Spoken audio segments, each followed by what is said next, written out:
এবার ঈসা নবী জিজ্ঞাসা করে পাগল পাথরের মধ্যে কতদিন ধরে আসো?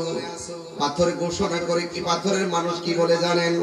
ডাক দিয়ে বলে ঈসা রে মুসা নবীর আমলে, জোরে বলনা সুবহানাল্লাহ।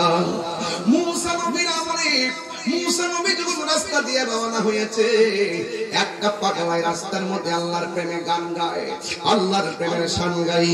বন্ধুরা রে আমার, এবার যখন পাগলা গান গায়, যদি আমি আল্লাহরে পাইতাম, আমার গরুর দুধ দহন কইরা আল্লাহরে গোসল করাইতাম। এই কথা যেই মাত্র বলছে, মুসা নবী কি নরম না গরম? হঠাৎ করে একটা ধমক মারছে। ও যুবক, ধমক মারার পর এই পাগলা জঙ্গলার ভিতরে চলে গেছে। আর মুসা কালিমুল্লাহ আমার রবের সঙ্গে কথা বলার জন্য গেছে, কিন্তু আমার রব মুসা নবীর সঙ্গে কথা কয় না। এবার মুসা নবী ডাক, আল্লাহ শুরু হবে, মুসা নবী ডাক দিয়ে কয়, আল্লাহ গো, কোনদিন তো আপনাকে একটা টাকির বেশি দুইটা ডাকে দেওয়া লাগে নাই, আজকে কেন আপনি আমার সঙ্গে কথা বলেন না? আমার আল্লাহ অন্তরে খবর জানে কি জানে না? হ্যাঁ বন্ধু, ও যুবক ভাইরা রে, এবার আল্লাহ ডাক দিয়ে কয়, মুসা রে তুমি আমার রাস্তার মধ্যে পাগলারে কি বলে আসছো? কয় আল্লাহ, পাগলা তো তোমার ব্যাপারে শব্দ চয়নগুলো আমার কাছে পছন্দ হয় নাই। এবার আল্লাহ কা মুসা রে, তুমি ঠোঁটের শব্দ চয়ন দেখেছো, অন্তর খবর তো তুমি জানো না। এই কথা বলার পর ওই পাগলা জঙ্গলের ভিতরে ঢুকে গেছে। ঢুকার পরে আল্লাহর ডাক দিয়ে কয়, আল্লাহ যেই দেশের মধ্যে মন খুললে তোমার ডাকা যায় না, আমার এমন একটা জায়গা তৈরি করে দাও, যেই জায়গার মধ্যে আমি আমার মন মতো তোমার প্রেম বিলাইয়া ডাকবো, পৃথিবীর কেউ আমাকে বাধা দিবে না রে, কেউ আমাকে বাধা দিবে না। এই কথা বলার পর আল্লাহ রাব্বুল আলামিন ওই পাথরটারে দুইটা ভাগ করে দিয়েছে, একটা পাথর দুইটা ভাগ করে দিয়েছে। আমার আল্লাহ রাব্বুল আলামিন ওই পাথরের ভিতরে আমার জন্য একটা বাড়ি বানায়া দিয়েছে। সেই দিন থেকে এই পাথরের ভিতরে আমি ইবাদত করি। এবার ঈসা রাহুল্লাহ ডাক দিয়ে কয়, আল্লাহ আমার উম্মত তো এত হায়াত পাবে না, আমরা এত ইবাদত করতে পারবে না, নির্ভেজাল ইবাদত করতে পারবে না। এবার আমার আল্লাহ ডাক দিয়ে কয়, ঈসা রে আমার আখির জামানার পয়গম্বরের উম্মতের আমলে, আখির জামানার পয়গম্বর রাহমাতুল লিল আলামিন যখন দুনিয়ায় যাবে, ওই নবীর উম্মতের আমল নামাই এই পাগলা পাথরের ভিতরে নির্ভেজাল নিরঙ্কুশে ইবাদত করলো, এই পরিমাণ সওয়াব আমি আল্লাহ একটা রাইতে আমার বান্দাদেরকে দান করব। ওই রাতটার নাম কি? যত রাতে তাপ বলেছি ওই রাতটার কথাই বলা হয়েছে লাইলাতুন নিসফি মিন শাবান। এই রাতটা হলো সবে বরাতের রাতের। ওই মুহূর্তে ঈসা নবী আল্লাহর ডাক দিয়ে, আল্লাহ আমারে যদি নবী না বানাইয়া আখিরি জামানার নবীর উম্মত বানাইতা, তাইলে আমার জীবনটা ধন্য হয়ে যেত, আমার জীবনটা ধন্য হয়ে যেত।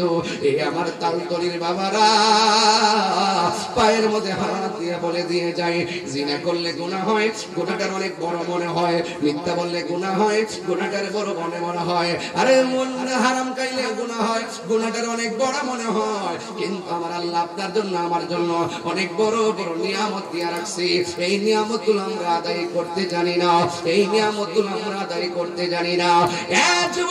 আগামীকাল সবে বরাতের রাত, মনে করো না সবাই লাগাতার কালকে মাপ পাবে। হাদিসের মধ্যে আমি আজকেও পড়েছি, আজকে আমি হাদিসের মধ্যে দেখেছি, ওই যে কালকে সবে বরাতের রাত যারা জাদু টুনা করে এদেরকে আমার আল্লাহ মাফ করবে না। যারা গণকামি করে, গণকের কথা বিশ্বাস করে, এদের গুনাহ আল্লাহ মাফ করবে না। যারা জাদু বিদ্যা করে এদের গুনাহ আল্লাহ মাফ করবে না। সুদ করে গুনাহ আল্লাহ মাফ করবে না। বান্দার হক পালন করে হক মেরে খাওয়ার মানুষের গুনাহ মাফ করবে না। ও বন্ধু, আরেকটা কি জানি? আরেকটা হলো মা বাবার অবাধ্য সন্তানদের গুনাহ আমার আল্লাহ মাফ করবে না। এখন সবই হলো না না না না না না। এরপর আল্লাহ একটা গাফফার নাম দিছে রে, আল্লাহ একটা রহমান নাম দিছে। পাহাড় পরিমাণ গুনাহ করার পরেও আল্লাহ কল্লা তাকানাতু মির রাহমাতিল্লাহ, আমার রহমত থেকে তোমরা নিরাশ হইও না। হে বন্ধুরে, মা বাপরে যদি কষ্ট দিয়া থাকো, আজকে রাইতে বাড়িতে যাইয়া কইবা আম্মা, ও আম্মা গো, মা গো, মা সবে বরাতে রাত্র মসজিদের মধ্যে যাইতেছি, তোমার যদি কোনো কষ্ট দিয়া থাকে গো আম্মা, মেহেরবানি করে আমারে মাফ করে দাও। তুমি যদি আমারে বদদুয়া দাও, কালকের সবে বরাত আমার ভাগ্যে নাই, তুমি যদি আমারে বদদুয়া দিয়ে ধ্বংস করে দাও, তাইলে আমি ইবাদত কবুলের কোনো গ্যারান্টি কার্ড আমার কাছে নাই। কইরা দাও ওই মা যদি ঘরে বসে দোয়া করে, আর যদি আমার আল্লাহরে ডাক দিয়ে আল্লাহ, জবানটা খুলে কর না আল্লাহ, একটু মায়ার সুরে করুন আল্লাহ, ও আল্লাহ আমার পুলা আমার কাছে মাফ চাইয়া, আমার যত কষ্ট দিয়েছে আমি সব ভুলে গেছি। আমার পোলাটা মসজিদে ইবাদত করতেছে, আপনি যদি মসজিদে বইয়া বইয়া চোখের পানি ফালাইয়া ফালাইয়া যদি আল্লাহ আল্লাহ জিকির করেন, বেশি বেশি দুরূদ শরীফ পড়েন, রাতের বেলা কোরআন তেলাওয়াত করেন, খবরদার বন্ধু বান্ধব নিয়ে রাস্তাঘাটে ভ্যান গাড়ি দিয়ে ঘুরবেন না, বন্ধু বান্ধব লইয়া রাস্তাঘাটে ব্রিজে বসে রাত্রে মোবাইল চালাইয়া দিবেন না, সময় নষ্ট করবেন না, বন্ধু বান্ধব লইয়া আড্ডাখানায় রাত্রে কাটাইয়েন না, আতশবাজি ফোটাইয়েন না, বোমা ফোটাইয়েন না। আপনারা ওই রাত্রটা ইবাদত দিয়ে পার করে দিবেন। সারা রাত্র ইবাদতটা কইরা যদি কোরআন তেলাওয়াতটা করতে পারেন, আরে বাবা লাইলাতুল কদর বলি, বরাত বলি, আপনি যখন রাতের বেলা ইবাদত করবেন, ফেরেশতারা আপনার পাশে বসে যাবে, আপনি যখন দোয়া করবেন, ফেরেশতারা আমিন বলে বলে আমার আল্লাহর কাছে আপনার গুনাহ মাফ চাইবে। কথা বলেন ঠিক কি না? এই জন্য যুবক, আগামী কাল রাতের বেলা খবরদার খবরদার, জীবনে যত গুনাহ করছেন আল্লাহর কাছে খালেস নিয়তে তওবা করবেন। তওবা তওবা বুঝেননি? বলেন আস্তাগফিরুল্লাহ।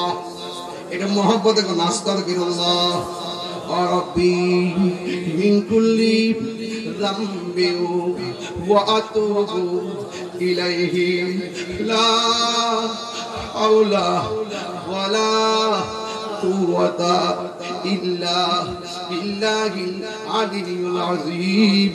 যদি আরবিতে না পারেন বলবেন হে আল্লাহ, সবাই বলেন হে আল্লাহ, জানা অজানা, ইচ্ছা অনিচ্ছা, শিরকি বেদাতি সব গুনাহ মাফ করে দাও।